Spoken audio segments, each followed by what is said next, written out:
لیکن قریب رسول فرماتے ہیں دل اس کا مسجد کے ساتھ جڑا رہتا ہے، اس کی طبیعت مسجد سے جڑی رہتی ہے، اس لیے کہ اس کا اپنے رب سے رشتہ ہے۔ حالانکہ نماز ہو گئی، حالانکہ فرض ہو گئے، حالانکہ وقت گزر گیا، جماعت ہو چکی، لیکن اس کی طبیعت مسجد کے ساتھ جڑی ہوئی ہے۔ نیکی کریں خوش دلی کے ساتھ، کچھ نفل پڑھیں، کچھ عبادتیں کریں، کچھ راتیں مخصوص کریں، کچھ عبادتیں زیادہ کریں، کچھ اپنے اندر چیزیں پیدا کریں۔ میرے نبی کریم علیہ السلام پسند نہیں کرتے تھے، حضور فرماتے تھے کہ یہ کیا بات ہوئی کہ انسان ساری رات ہی سویا رہے، حضور پسند نہیں کرتے تھے، بلکہ بڑے مشکل کام کر کر کے نبی کریم آتے تو حضور کبھی کبھی اٹھتے، کہتے عائشہ میرا دل کر رہا ہے میں اپنے رب کو راضی کر دوں۔ حضور اٹھتے مصلی بچھاتے۔ یار عجیب بات ہے نا کہ رات کو میری جی آنکھ نہیں لگ رہی تھی تو میں نے ٹی وی لگا لیا، اور پھر اچانک میری خبر میری آنکھوں کے سامنے آئی کہ وہ جناب یہ ہو گیا، تو سویرے تبصرہ ہو رہا ہے۔ کاش اللہ کرے جمعے کا دن ہے، دعا کر رہا ہوں کہ رات کو جب آنکھ کھلے دل نہ لگے تو سویرے اٹھ کے کوئی بتائے کہ رات دل نہیں لگ رہا تھا تو میں نے وضو کر کے قرآن کھول لیا، میں نے وضو کیا اور میں نے مصلی بچھا لیا، میرا دل نہیں لگ رہا تھا، میں اٹھا، تسبیح پکڑی، خوشبو لگائی، کپڑے بدلے، مصلی پہ بیٹھا، مدینے کے جانب منہ کیا اور مدینے والے رسول پہ درود و سلام پڑھنا شروع کر دیا۔ اللہ کرے نا یہ بھی ذوق ہو، اللہ کرے نا یہ بھی طبیعت ہو، اللہ کرے یہ بھی ماحول بنے، اللہ کرے۔ مجھے ایک سنگی نے سویرے سویرے بتایا، صبح لو جی آپ بڑی تنقید کر رہے تھے کہ وہ سائی وال والے بچوں کے پاس ابھی تک کوئی نہیں گیا، وہ وزیر اعظم صاحب نے مل لیا انہیں، آپ نے دیکھی ہے خبر؟ تو میں نے کہا اصل میں نا ہمارا مزاج بن گیا ہے بھیڑ بکریاں بننے کا، جب کوئی بھیڑ بکری بنتا ہے تو پھر انہیں نگران نہیں ملتے، چرواہے ملتے ہیں۔ میری باتیں سخت ہیں پر چلو کوئی حرج نہیں، میں خود کر رہا ہوں نا، چرواہے ملتے ہیں۔ جب قوم بھیڑ بکریاں بنتی ہے تو چرواہے، نیوزی لینڈ کی وزیر اعظم حملہ ہوا تو وہ خود گئی، ایک دفعہ نہیں کئی دفعہ گئی، لوگوں کے گھروں میں گئی۔ آج تک کبھی زندگی میں ایسا ہوا ہے کہ کسی کے بچے مر جائیں، باپ مر جائے، ماں مر جائے اور بچوں کو بلا کے کہا جائے اور تم سے تعزیت کرنی ہے؟ پاگلوں کی قوم ہے، کوئی پوچھنے والا نہیں۔ وہ یتیم بچے، میری عمر، میرے اپنے بچے اب بڑے ہو رہے ہیں، لیکن میں اس عمر میں بھی کبھی ابا کی کمی محسوس کروں تو رات کو سو نہیں پاتا، نہیں نیند آتی، وہ کبھی کبھی یاد آتے ہیں، چہرہ ان کا جھریوں بھرا کبھی سامنے آتا ہے تو نہیں نیند آتی، کبھی کبھی دل کرتا ہے کچھ باتیں ایسی ہیں جو صرف ان سے ہو سکتی ہیں اور کس سے کروں۔ کبھی کبھی طبیعت چاہتی ہے، کبھی کبھی کہ اماں جی اپنا میلا دوپٹہ پیچھے کر کے کہیں کہ ادھر لیٹ نہ، میں تیرے سر میں تھوڑا تیل لگاؤں، کبھی کبھی دل کرتا ہے۔ تو جن کے ماں باپ گولیوں سے بھون دیے جائیں، ان کو کہا جائے بچوں کو کہ آؤ تم سے تعزیت کرنی ہے، آؤ، یہ سٹیٹس ہے، یہ معیار ہے حکمرانوں کا، یہ معیار ہے، یہ وہ لوگ ہیں جن کو منتخب کرتے ہو، یہ لوگ ہیں۔ نہ ادھر ادھر کی تو بات کر، یہ بتا کہ قافلہ کیوں لٹا، مجھے راہزنوں سے غرض نہیں، تیری راہبری کا سوال ہے۔ مدینے کی ریاست کا نام لینے والا ہو، میں تمہیں بتاؤں، میرے رسول پاک علیہ السلام کے چچا زاد بھائی حضرت جعفر طیار جنگ موطا میں شہید ہو گئے، حضور ان کے گھر گئے، ان کے دو چھوٹے چھوٹے بچے حضور خود چل کے گئے، رحمت للعالمین رسول خود، حالانکہ وہ شہید، حضور نے یوں بازو پھیلائے اور ان کے بچے جب نبی پاک کے سینے سے لگے تو حضور کی آنکھوں میں آنسو آئے۔ ان کی زوجہ رو پڑی، کہنے لگی یا رسول اللہ کہیں میرے شوہر شہید تو نہیں ہو گئے؟ اللہ کے رسول نے فرمایا ان کے باپ کو رب نے بڑی شان دی ہے۔ تو وہ رو پڑی، عرض کرنے لگی حضور اب ان بچوں کا کون وارث بنے گا؟ کیا لفظ ہیں، آؤ مدینے کی اسٹیٹ میں یہ رنگ ہے۔ میرے رسول پاک علیہ السلام نے فرمایا پتا کیا ان بچوں کا کیا بنے گا؟ تو روزی روٹی کی بات کرتی ہے، انا ولیہم فی الدنیا والآخرہ، فرمایا میں دنیا میں بھی ان کا وارث بنوں گا، قیامت میں بھی ان کا وارث بنوں گا، میں تو جنت میں داخلے تک ان کا وارث ہوں، یہ جنت میں جائیں گے اس وقت تک میں ان کا وارث ہوں۔ کیا تماشا ہے، کیا توہین ہے، کیا تذلیل ہے، کیا رنگ ہے، یعنی یہ انداز ہوتا ہے کہیں، لیکن کیا کیا جائے، ہم لوگ تو وہ ہیں کہ جو دو باتیں بھی کریں تو لوگوں کو تکلیف ہوتی ہے، دو جملے بھی کہیں تو لوگوں کو اذیت ہوتی ہے، پر کیا کریں، ہم بھی کہتے رہیں گے، ہم بھی بولتے رہیں گے، ہم بھی یہ ذکر کرتے رہیں گے، ہاں، اور اپنے بھی خفا مجھ سے ہیں، بیگانے بھی ناخوش، کیونکہ زہر حلال کو کبھی کہہ نہ سکا کند، میں کہتا ہوں وہی بات سمجھتا ہوں جسے حق نے، ابلائے مسجد ہوں میں توحید کا فرزند۔ کوئی تماشا ہے، نیکی کرو اس طرح کہ جس نیکی میں مزہ آئے، جس نیکی میں لذت آئے، یہ بھی کوئی معیار ہے، یہ بھی کوئی اسٹیٹس ہے نیکی کرنے کا جو ہمارے ہاں، اور اس کے باوجود شانیں بیان ہوتی ہیں، عظمتیں بیان ہوتی ہیں، رنگ بھرے جاتے ہیں تصویروں میں، جعلی رنگ، آرٹیفیشل رنگ، یہ پوچھنا پڑے گا اور جواب دینا پڑے گا۔ بس دعا فرماؤ عرش کا مالک کوئی فضل ہی فرمائے. پتہ نہیں ہمارے حصے میں کس طرح کے لوگ آتے ہیں. رب کریم کوئی خیر فرمائے. جب کوئی جاتا ہے تو دل میں خیال ہوتا ہے شاید کوئی اچھا ہی آ جائے, پر کوئی رنگ انوکھا ہی نظر آتا ہے, کوئی نہ کوئی عجیب ہی کیفیت ہوتی ہے. دعا فرمائے اللہ جمعے والے دن ہماری دعائیں قبول فرمائے, اور اللہ تعالیٰ وہ بندہ دے دو اٹھ کے کہے کہ میں تو مولا علی شیر خدا کا ماننے والا ہوں, میں تو حضرت عمر رضی اللہ تعالیٰ عنہ کا غلام ہوں. اللہ کرے کوئی شخص ملے. آمین تو کہہ دیں, سارے کہہ دیں ایک دفعہ آمین.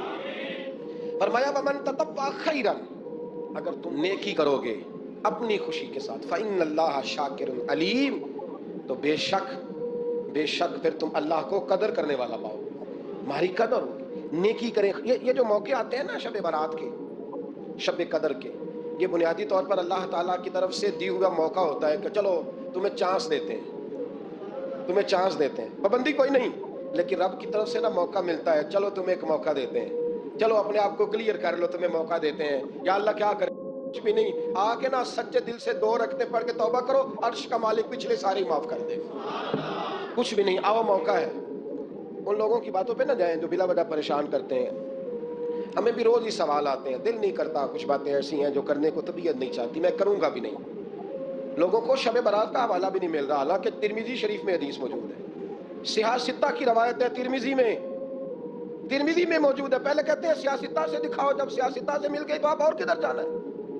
اور ابن ماجہ میں موجود ہے مولا علی کی روایت, اور ذرا ترتیب دیکھیے گا, یہ ترمذی کی حدیث ہے. امام ترمذی نے تو پورا باب باندھا ہے 15ویں شعبان پر, پورا باب. اب تمہاری مرضی ہے اگر تم نہیں بات کو سمجھنا چاہتے, لیکن میں نے پہلے بھی کہا تھا, پھر کہتا ہوں, اگر ہمیں کوئی شخص کہتا ہے کہ شب برات کو اٹھ کے نفل نہ پڑھو, تو بھائی نفل ہم نے پڑھنے اللہ کی رضا کے لیے. ہمیں کسی بندے سے ڈگری لینے کی ضرورت نہیں, نہ تو ہمارے اور رب کے درمیان معاذ اللہ کوئی وسیلہ ہے کہ تو کہے گا تو پڑھیں گے, جب دل کرے گا پڑھیں گے, اور جتنے دل کرے گا پڑھیں گے.